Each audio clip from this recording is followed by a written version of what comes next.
လာကလေးမေဘယ်နှစ်ရှိလဲမ24နော်တို့ဖေရောဟာတို့ဖေဆူတောင်းဆွဲရပါလားဘယ်ဘက်ကဆွဲတာကလေးရနော်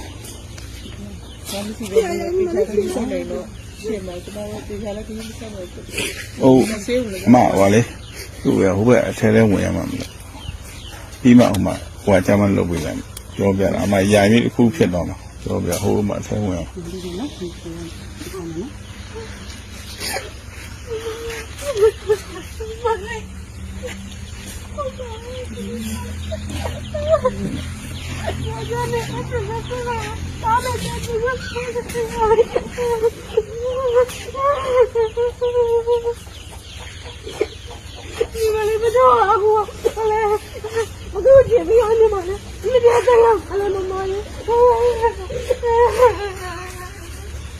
要想把我弄来，那那嘛啦，我把你妈耶，你把你妈的了，我不爱把这什么样的东西，我要来不妈耶，路边的。